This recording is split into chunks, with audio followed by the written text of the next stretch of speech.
So I'm really excited to be here with this great panel. We're going to talk about creativity and innovation. And Picasso said, all children are artists. The problem is we don't remain artists once we grow up. So we want to talk about how to remain an artist with this great group of people. So would everybody introduce themselves?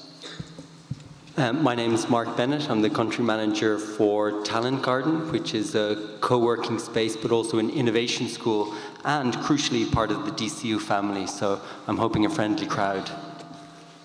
How you doing? I'm Brian Dillon, and I'm a musician and composer from Tipperary originally. I play in a group called Melty Brains, who are kind of a weird band. And although I'm used to being on stages like this, I'm a bit nervous because this is probably the most well-dressed I've ever been at a performance in this scenario. So.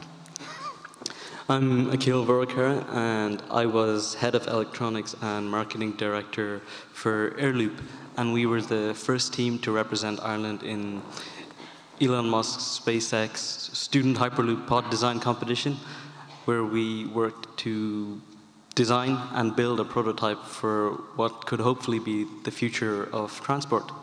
And I'm also a second-year engineering student here in DCU. Well, great, welcome. Thanks for coming.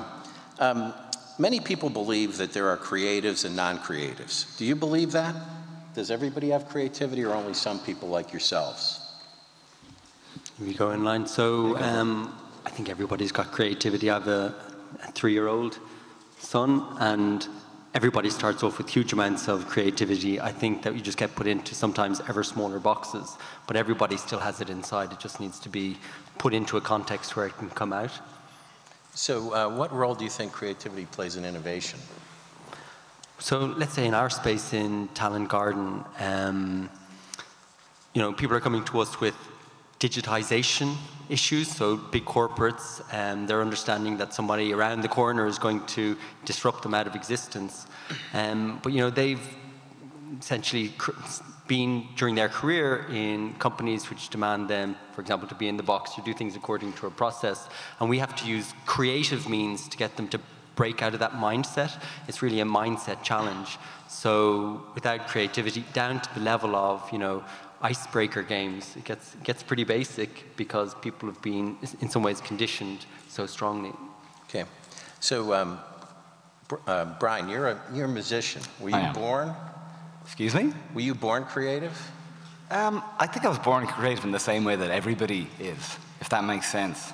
I don't think I was born any more creative than anyone else here. I think, you know, that question of are some people creative or not creative, I think we were chatting about this inside, and I think there's this kind of romanticized idea about creativity that's a moment of, you know, divine inspiration. And I couldn't disagree with that more, really. I think everyone has the ability to be creative, and it just kind of, it depends on what you take in and what you think about and your influences and how you use them and how you process them, if that makes sense. Yeah. Akhil, so in engineering, you need a certain amount of math skills and science skills, but can anybody be an engineer? Can anybody be creative in engineering? I think to be an engineer, really, it's not even the math skills and the science skills, but it's the problem-solving mindset. And that's something that relies a lot on creativity. You know, when you're, for example, with Airloop, you know, we were doing something that had never been done before. So we were, at all times, creating something completely new. You know, people a lot of the time see, you know, engineers and scientists, you know, these are, you know, studious academic people who, you know, they have their methods and their ways, and, you know, they do things by the book. But, you know, just, you know, like I said, with Airloop, doing something that had never been done before. There was no book to follow. You know, we were kind of writing the book as we went along. So there is indeed opportunities to be creative as an engineer. Although, just to get back to what you said about, you know, there are people that aren't creative and there are people that are creative, I also think that's wrong, you know. I think it's maybe everyone has the creativity inside of them, but not everyone could be in a position to use it or, you know, express that creativity. And that's something I think, you know, with projects like the one that I did and, you know, with what the guys are doing themselves, it's, you know, the opportunities are coming for people to apply creativity in new and exciting ways. You know, like I got to get a lot of engineers to be creative. You know, things that well, anyone doing an engineering course knows there's never really a lot of opportunity to be creative in the. But yeah. Can I jump in a second? Can I just take that? I don't know if I agree with you. I think like there is this idea that certain roles or jobs are creative. You know, I have people I know who will say like, oh, I wish I could quit my job and do something creative. And I'm always like, can you not do something creative in your job? Yeah. Do you know what I mean? And yeah. even, you know, obviously like I play music as a lot of the work I do, but a lot of the jobs that I do are not creative in the slightest. Yeah. I'm dialing it in. Mm-hmm. Whereas sometimes, funnily, we were having a conversation outside about recycling and how recycling isn't working that well in Ireland at the minute. And maybe, you know, like if being meant like you can be creative in that industry, I don't know. But I think there's opportunity in every line of work to be creative. Absolutely. Yeah. So Mark, speaking of social entrepreneurship, you were a social entrepreneur before this job. So how did you come up with your ideas for social entrepreneurship? You started a couple of companies.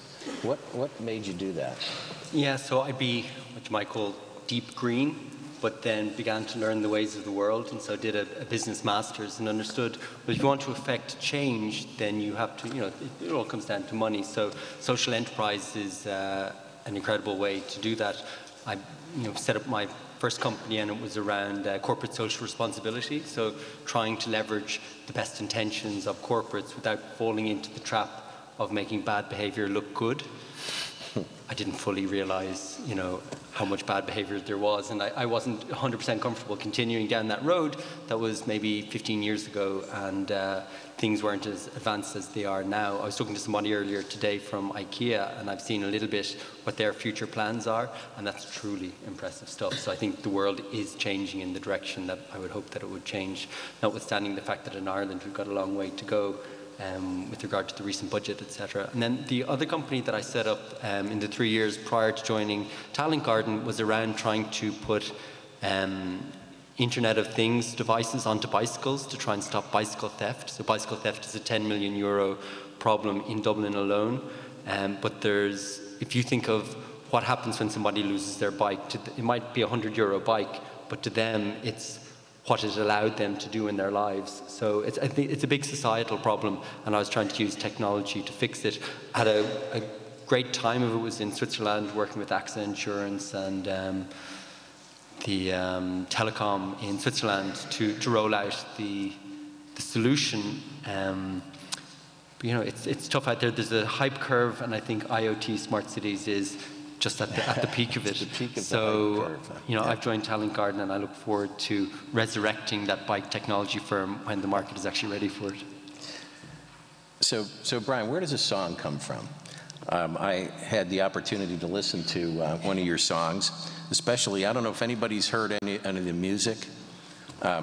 One song in particular, Roger Federer. Where did that song come from? How do you come up with a song? Okay. I'm actually gonna get a show of hands here, just out of curiosity. Does anyone here listen to electronic music? A couple of people. Does anyone here listen to hip hop? Yeah. Anyone listen to house music? Okay, cool. Some people do. Right. So, Roger Federer was a song that we wrote in my house about 1.5 years ago, and our idea was.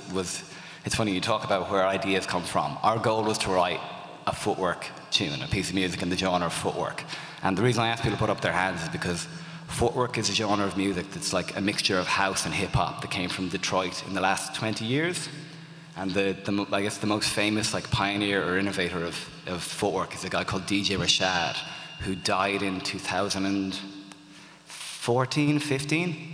And when he used to tour and come to Ireland, we met him a couple of times, and we were big fans. And he ended up, before he died, he ended up working with Kanye West and some really big artists, and footwork has kind of caught on big time. So we wanted to do a homage to him, and so we wrote this tune that's like in the style of footwork, but for a live band to play. And the reason we called it Roger Federer was nothing to do with the lyrical content of the piece, which you've heard, but because Tig, our violin player, is really into tennis, and he always comments on how great Roger Federer's footwork is. So we thought it kind of made sense. That's where it came from. Exactly, yeah. By the way, it's a good song. You can get it on Spotify, so check it out. Yeah. Plug. Akhil, where'd this idea to get involved with this Hyperloop come from? I mean, the idea that you would design this and end up in LA at SpaceX with Elon Musk. How did that all happen? I think with like I said earlier, with engineering, one of the main focuses of the profession is, problem solving. And me personally, I like to solve exciting problems, problems that no one has, and solve them in ways that no one has ever really looked at them before. Mm-hmm. So the Hyperloop competition that Elon Musk was hosting through his company SpaceX, that seemed like the perfect opportunity for me to, do something crazy and innovative, creative that no one had ever really done before, while also potentially, making progress in solving a huge problem, a problem that, is there all over the world. And, that's the, the whole issue with the, transport networks being, too slow, too congested, and the world not being, connected enough. Like, for example, just, a quick statistic that we used when promoting Airloop and trying to, beg sponsors to give us money was if you implemented the Hyperloop from, Dublin to Galway, you could travel from Dublin to Galway and back. Well, Dublin to Galway in 11 minutes. That might sound pretty crazy to you, but wow. The prototype that we actually built could do that journey in 25 minutes. So we're not super far off it, right? And if you could even go from Galway to Dublin in 25 minutes, then people could start to afford to live far outside of Dublin. The urban sprawl that Dublin has seen it's pretty insane. It's ridiculous at this stage.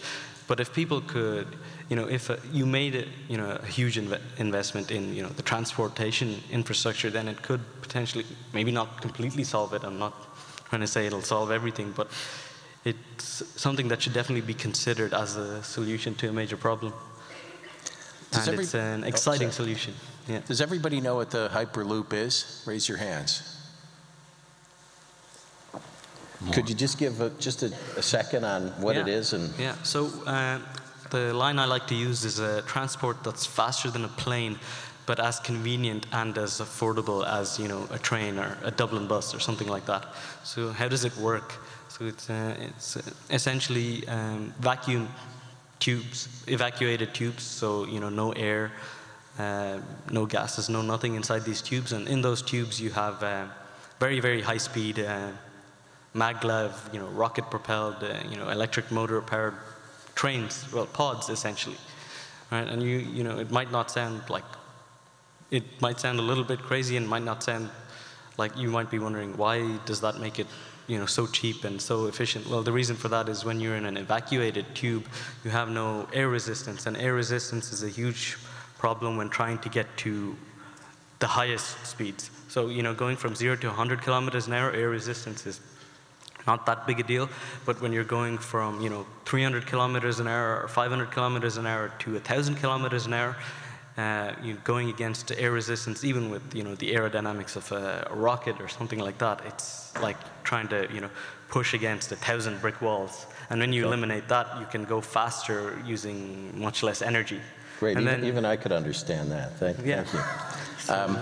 So how important is collaboration? Does innovation just happen on your own, or do you collaborate? Now, you're running an organization. How important is your team and collaborating with your team?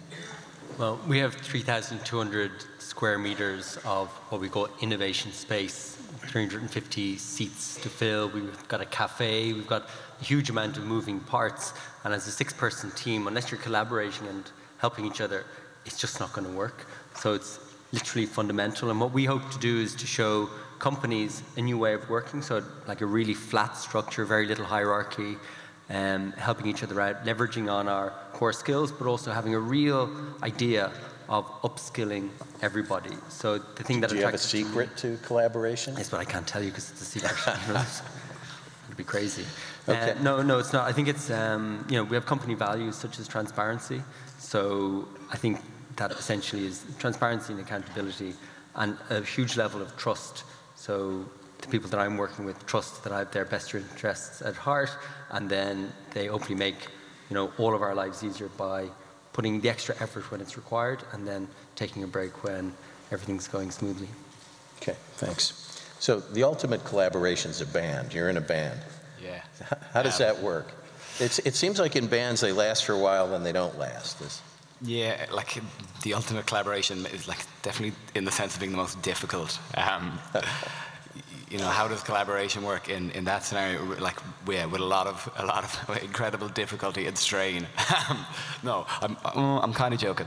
So, in that scenario, right, where like, because we compose everything together, we write all the music together, and it's like, it's honestly, I find it really difficult because I think being like the act of being creative is very much, you know, expressing something that's like fundamentally important to you. You know, there's something you see like a value in yourself. So when you do that, when like we do that, 5 of us go into a room to write music, and I, you know, make the decision to play like a C chord instead of an E chord. And when someone says, "No, Brian, I don't like that," that's like them saying, "I don't like you." So it's kind of emotionally difficult. And also, this, I'm not really selling it at all. Also, like sometimes I don't know if it works better, if it's actually rewarding, because there is a lot to be said for the focus and unity of purpose of one person just kind of being creative on their own. But what I have learned personally is that from spending a lot of time like collaborating creatively and opening myself to this kind of process, is I think I'm gonna say I think I'm a better person as a result of it. You know, I've learned to be a lot more empathetic and to not take myself so seriously. Having my ideas shot down in a minute will really do that quite quickly. So regardless, yeah, to summarize, collaborating in creativity is really difficult, maybe not rewarding, but probably good for you. So it turns out better if everybody collaborates and contributes to the song. I hope so. All right, very good. What about engineers working together and collaborating? Yeah, so with, you know, the exciting thing with you know, engineers is you get a lot of different types of engineers, a lot of different you know, niche areas of expertise and things like that. And when you know, get them all together in the room, you get a lot of different crazy ideas. But the thing is, you have other engineers who are able to check, you know, the feasibility of those ideas, you know, how realistic is your crazy concept or whatever. And that was very important in making Airloop a success, that collaboration. Having, especially, you know, for example, the people who are, you know, first-year engineers who they didn't know enough to shoot down their ideas before they said them out loud. You know, so they came up with some really, you know, crazy concepts that, you know, and then we had the, you know, more experienced engineers, you know, the guys who had some experience in the field and more knowledge, and they were able to look at these crazy ideas that they themselves, just the way that they were trained, may not have, you know, decided to, you know, say out loud or propose. They were able to look at these and see, you know, how can we make this work? And it was, you know, that form of collaboration of people just, you know, putting out the crazy ideas there, and then people being there to check and make those ideas a reality that made, that was fundamental to making Airloop a success. So you come up with an idea and you decide you want to do something with it. And in the innovation space, we talk about things called prototypes, where you create a version of this that you can bring to the marketplace or bring to other people for investment. And so I was wondering, how important are prototypes in your business, Mark? Well, prototypes were very important in the business I did immediately prior to this, because if you go to a funder, VC, you need to have something to show them. But I think even in the role that I'm in now, it's prototyping, but it's kind of prototyping models, it's prototyping approaches. You know, So business models, prototyping? Business models like services as well. So if a corporate comes to us and they say, you know, or a startup comes to us and they want to, you know, get to an outcome, we say, well, there's many ways to slice and dice this, and we try and co-create an approach to doing it, but in all humility, where we say, this mightn't work, but we're telling you it mightn't work, and therefore we can feel able for it to fail, and then much faster get to the right answer. What happens if it fails? Well, that's fine, we move on until at least we have an answer on that one. So you get feedback, you iterate, and you iterate, fast come back iteration. with something else. I'll tell anybody who's about to embark on starting up their own company, I hope all of you do, it's an amazing experience, but it's fast failing. And then go around, and then you learn, and then you get to your answer faster. So I would say I could have, you know, shortened the loop by about 6 months. Sometimes they call that a pivot, right? You go from something. I was like a marionette at one stage. Right. Yeah. Now, in your field, they call it a demo, or what do you call the? Yeah, for writing music, you start with a demo. Yeah, I might just take up from what Mark was saying there, because like, in terms of prototyping, in terms of trial and error, trying things and failing and then learning from it, like it's such an important process. But what's really important, and what I have learned the hard way, is that you do have to record your failures and be aware of them, because if you don't, you make the same mistakes again. And God, I don't want to talk about how many times I've made the same mistakes. But just in terms of demoing. So how many do you do for a song? How many? Oh my God. So, like the ideal scenario, like that piece, Roger Federer, it was so easy. That was like, we wrote it in like 7 or 8 hours, maybe demoed it once more, and then recorded the final version. And some of the original ideas that we made in the first recording session are on the finished track.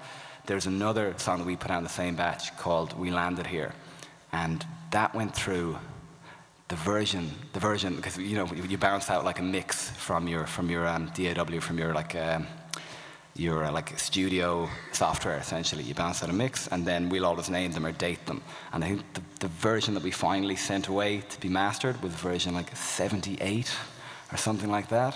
I remember we were like trying to figure it out before, and I think we put in, and this is just the 5 of us together, it's one 4-minute song. We put in about 100 hours, which is sick.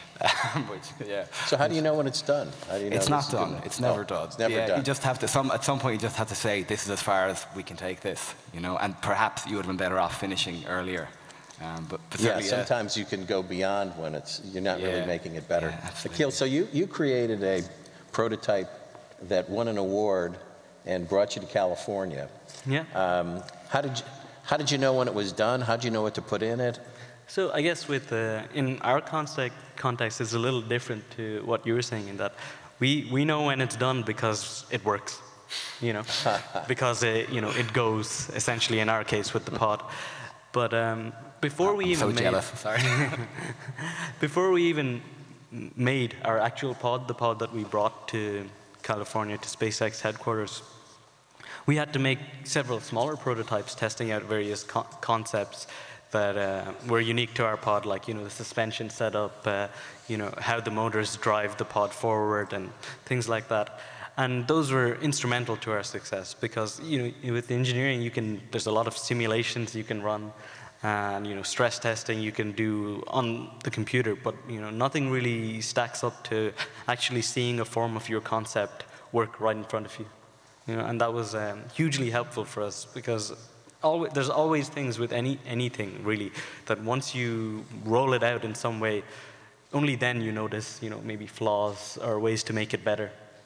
Right? So in your case, it works, and you put it out there. And what did you learn from your prototype when you ran it in LA? So we learned that we should have done a little bit more prototyping before the prototype. So we tested what we thought was sufficient to test, and we went over there with our pod, and there were some things we hadn't tested, like the control systems, which I incidentally was in charge of. And that ended up being a mistake we made. We realized that things that we thought were trivial, things that we thought, this is easy, this will just work, this is just flicking a switch, essentially, can actually always be much more than that. And that was a huge learning experience for that, for us, and that really. But I guess that also made it more exciting for us, because we got to solve a lot more problems right there on the fly at SpaceX headquarters during the competition. But sure, in the end, it all worked out. We brought a design to California that was like none of the other 20 teams out of over 700 entries that had been selected. Our design was totally unique. And we got a speed record for the external subtrack. Coincidentally, we beat all the American teams there, which is quite nice. And then we got an innovation award on behalf of SpaceX and Elon Musk himself. And to have a man like that, say what you will about him, he is a very innovative person, in the engineering context. To have a man like that kind of sign off on your work, that's and you got to right? spend some time, you said, teaching him about your. Yeah, so as I was head of electronics and control systems, but I was also marketing director, and kind of as my job being marketing director, it was my job to explain to Elon Musk when he came around to our stand, why our pod was creative, why it was innovative, and why it could potentially solve the problem of actually building the Hyperloop to go the speeds it needed to go at. And that was it was a really surreal experience, explaining something that you've created to someone who's created more exciting things than you can ever imagine, Yeah. But then he was really interesting as well. He's the type of guy who, he won't say much to you, but when he does speak, he'll ask you, one of the most interesting niche questions that you're just not expecting. But in the end, it was that having our work appreciated by someone of that level that made it all worth it for us. So, do you have a creative process? Is there some way that you put yourself in a mode to create? Do you? Well, for me, it's the people that you surround yourself with. So I've tried to do, the working at your kitchen table type model, and you can only take that so far. Really, you need people to sense check you. You need to vocalize what it is that you're up to. It actually brings to mind, Joan Mulvihill, I give a shout out to, because I was on the ESB Spark of Genius on, one of the radio stations. And it was amazing. It was literally just as I was explaining it on radio to Joan that kind of the penny dropped. And there was a question that she asked me that was very kind of, Elon Musk-esque, the one that you don't want asked on radio. And you get pretty creative pretty quick when it's a live broadcast. Right.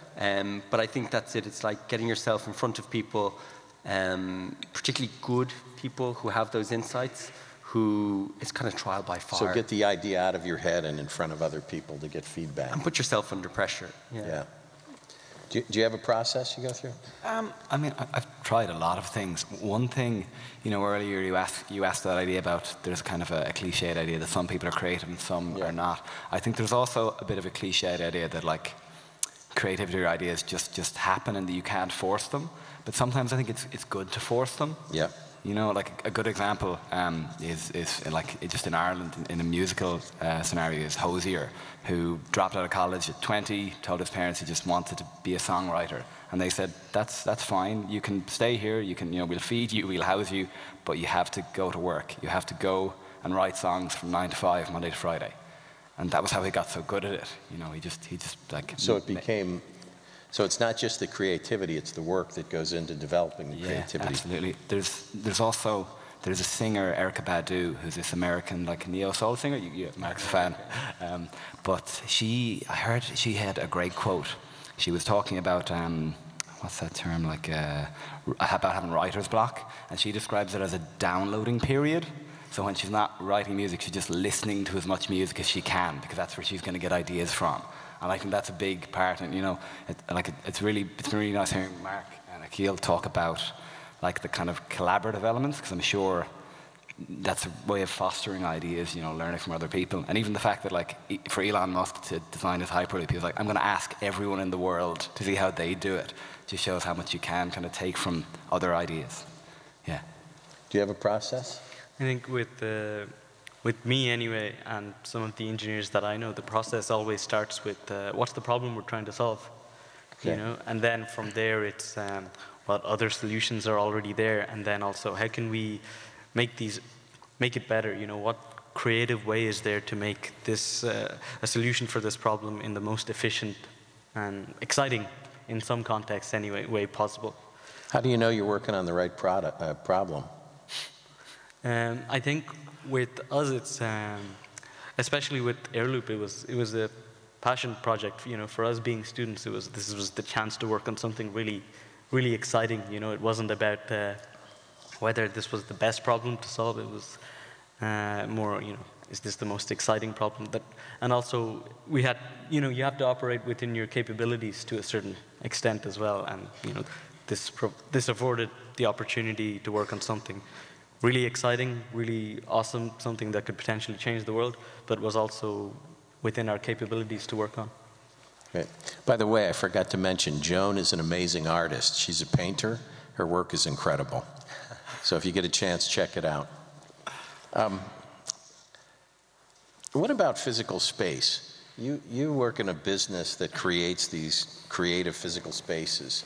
How important is that to creativity and innovation? How can I be kind to my previous place that I worked? So I worked in Dublin City Council for 7 years, and you know that there's a certain design aesthetic that they went for there. It's beige, institutional beige and brown.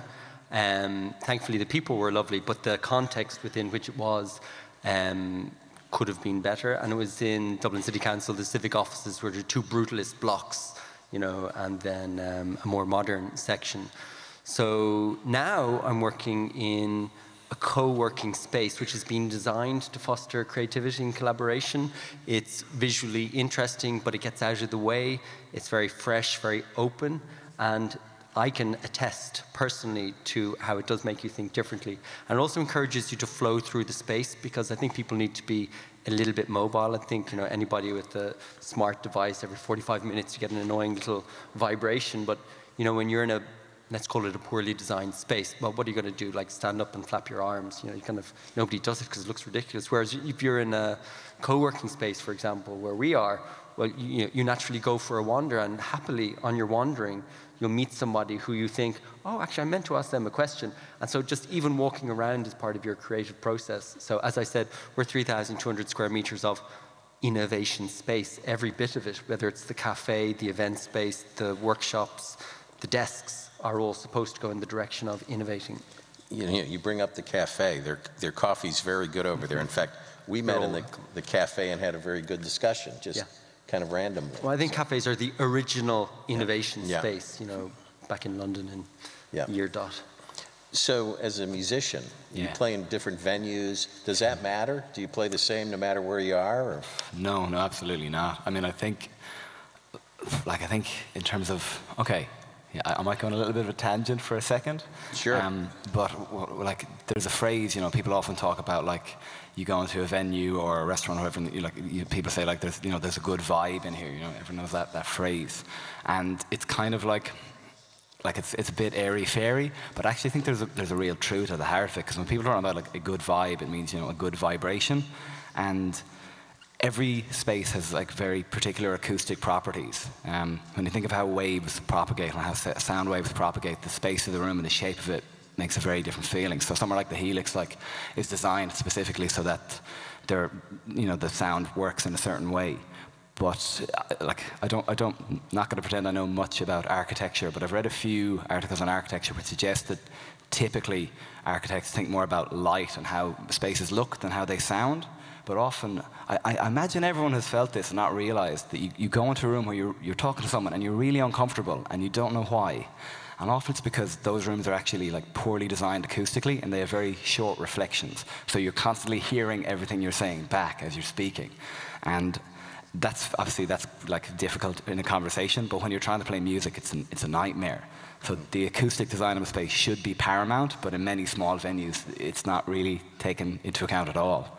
On a more like practical, just for a second, on a more kind of practical point of view, we're pretty, the shows we put on, we try and do a big spectacle, so we have a lot of equipment, and at the minute, part of our show is a 5 meter by 3 meter high wooden mask, which acts as like part of the light show, and we're currently finding it difficult to book a tour because it's too big to fit into venues.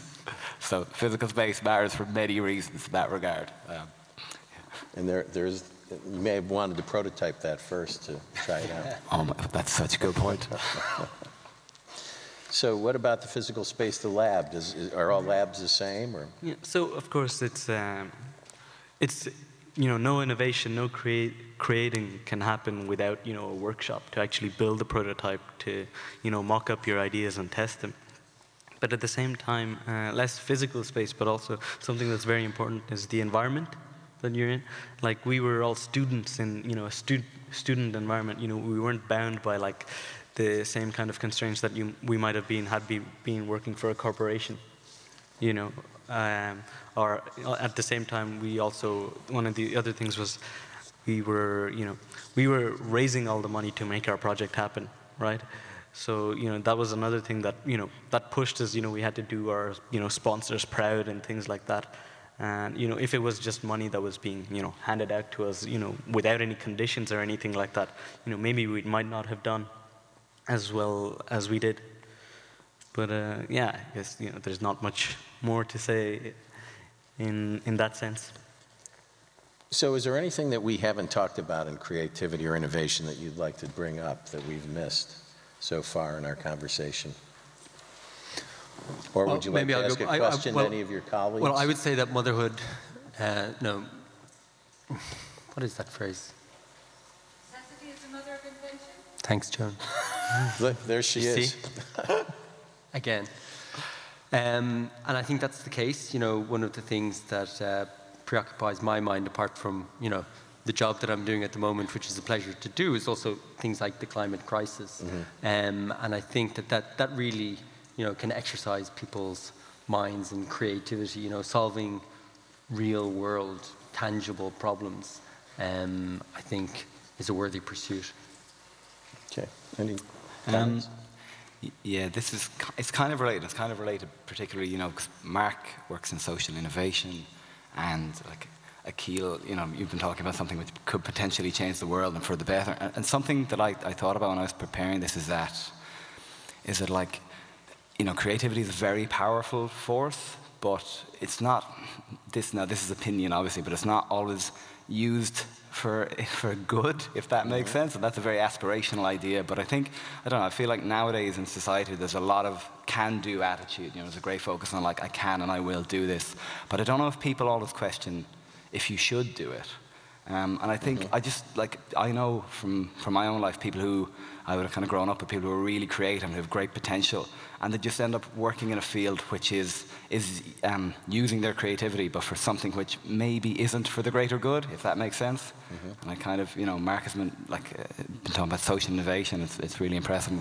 With everyone here today who is going to be going into the world as budding entrepreneurs, I think it's worth asking that question whenever you start a new business or whenever you try and use your creativity or innovation for personal gain or otherwise. And I'd say loads more people should go into music as well, because I don't think I'd be able to work without listening to music, or like wouldn't be worth living if listening to music. So it's not that everybody has to be a productive unit in society in that sense of, very earnest stuff. You have to have the crack as well. I always listen to music when I'm trying to do something creative, so I think they go hand in hand. Don't encourage more people though, because I don't need the competition. Yeah, just to, I guess, add on to what the guys were saying. Another thing, something that we didn't really touch on is that, you always hear no idea is a stupid idea.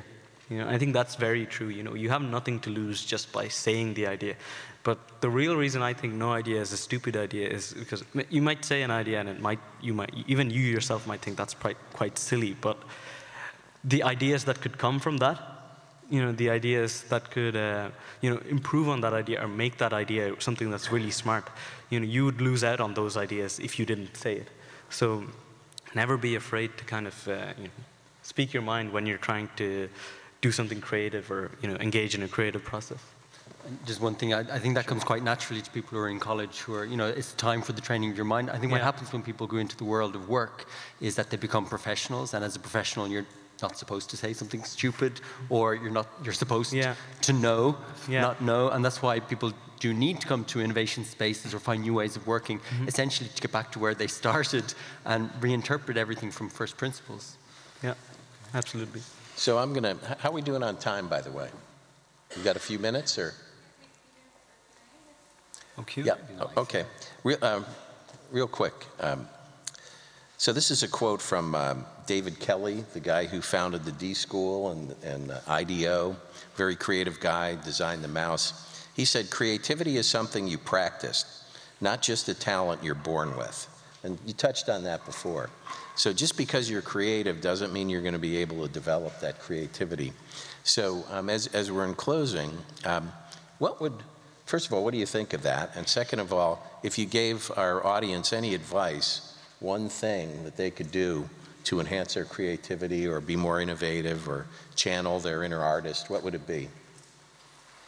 Well, I resonate with what you said, which I think was like 99% perspiration, 1% inspiration. And I think, you know, you're only, in my experience, you're only truly being innovative and at the edge when you're vulnerable, and it's about being brave enough to be vulnerable. And I think sometimes that's difficult. Like when you get older, you have an attitude of, well, look, you have some credibility for what you've done in the past. You're okay with being vulnerable, you know, because you can always fall back to where you were. I think when you're starting your career, it's a little bit more difficult because that's the only thing people will remember. Is that related to the stupid questions a little bit? It's a stupid question thing, yeah. You wish you could go back in time and tell yourself it's okay to ask the stupid questions earlier.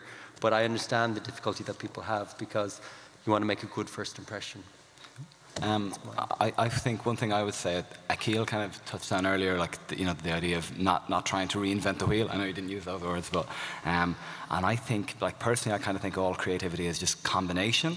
And I think, like, people are really just collections of ideas. So the more ideas you can take on board, the more you can draw from. Like for me, and I would say, if you want to make music, listen to as much music as possible, and then you're going to have more to draw from. And I think whatever field you're in, the more interest and passion you show towards that, and the more you can expose yourself to it, the more you're going to be able to put out. Yeah, I guess kind of following on a little bit from that. If you're interested in, trying to be creative or engaging in a creative process in some field, jump at all the opportunities you see in that field. It doesn't matter if you fail or not. That's how you figure out what works and what doesn't. And that's one way to, I guess, get good at being creative. Just try.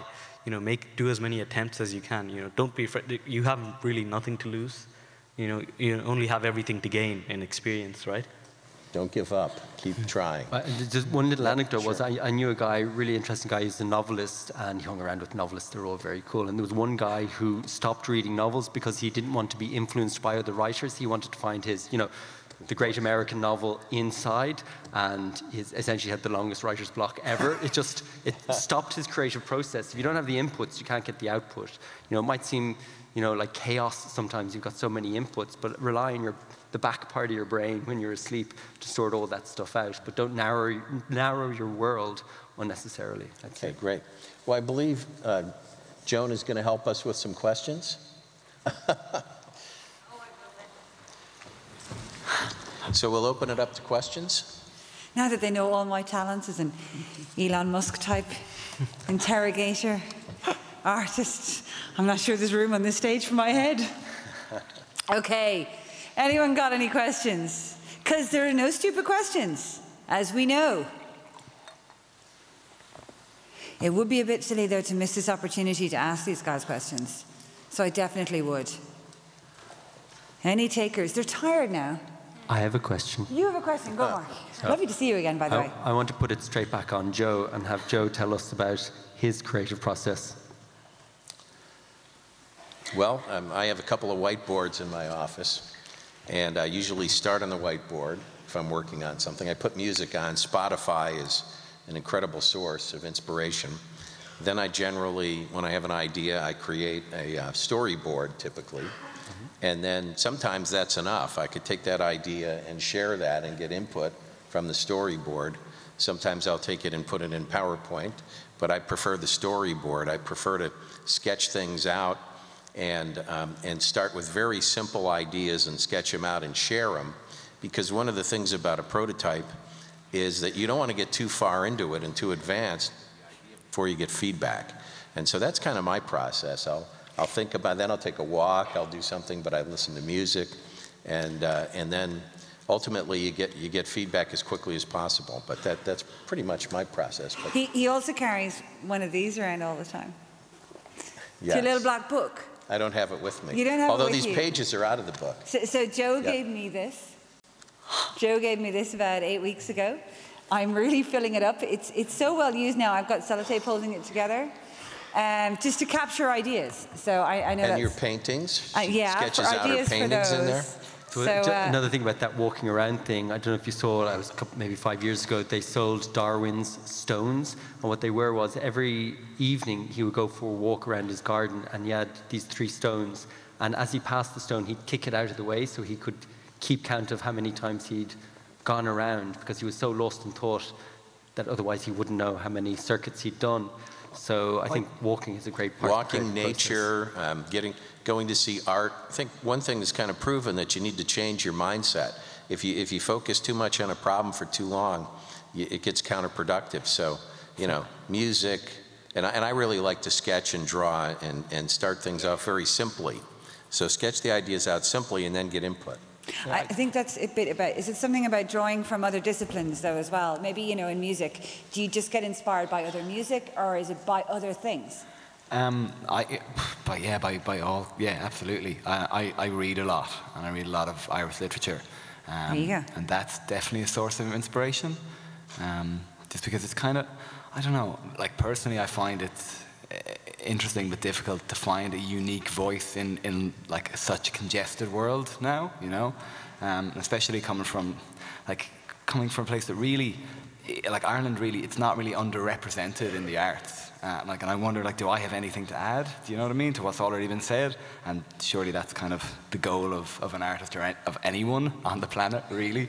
So yeah, I find particularly like Irish literature is really inspiration, because there's so many interesting voices coming from there who just don't exist elsewhere in the world.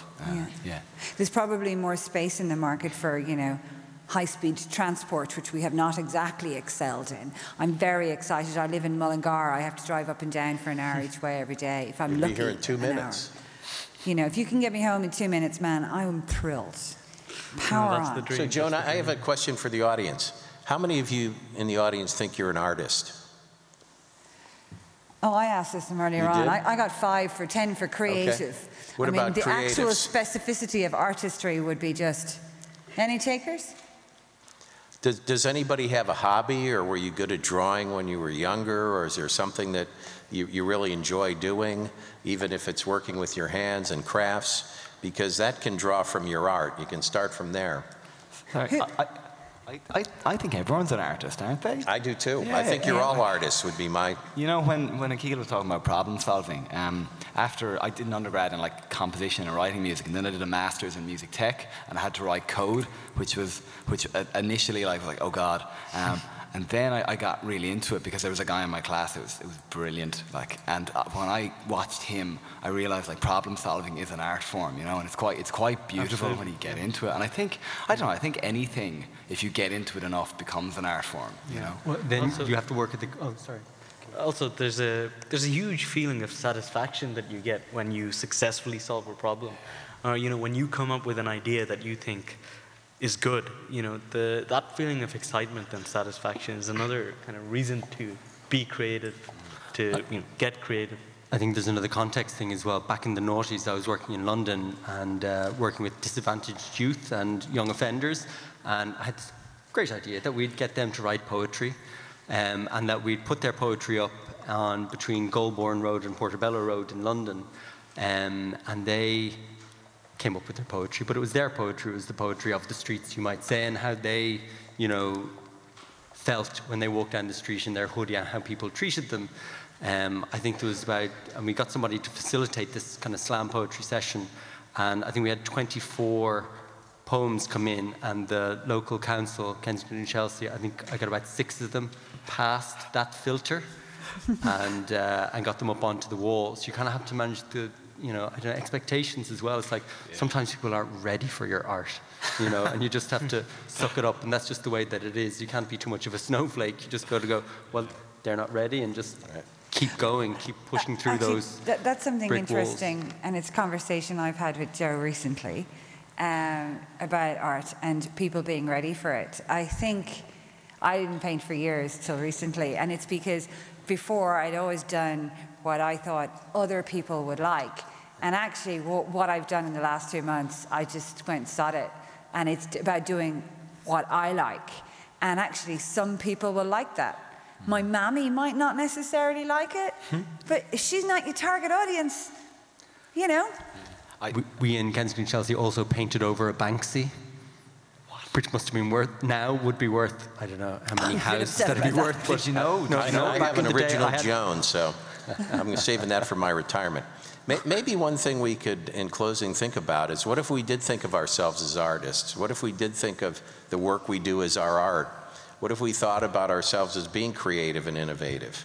And we took that mentality to what we're doing. Maybe that could change things. Maybe you'll have more fun with it. So I would leave you with that thought. Maybe we're all artists. Maybe we're all creative. We just need to find it and develop it and practice it. Any final thoughts? Anybody? I agree.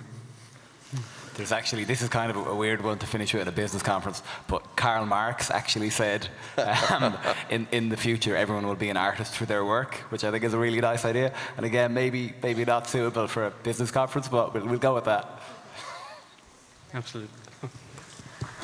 Guys, thank you all very much. Thank you. Thank you all. Thank you. And you got spontaneous applause. So that's really cool. Guys, I think we're going to, Roisin, you're wrapping me, you are. So Joe, thank you for this afternoon and for indeed all of the help. Mark, great to see you again. Brian, Akhil, continued success. I will endeavour to listen to some Melty Brains when I'm painting on Saturday and yeah, sort out that high speed and we're good. Thank you all very much. Well done on the participation. Absolutely the best participation I've ever experienced. Roisin, thanks again and see you next time. Thank you. Bye-bye.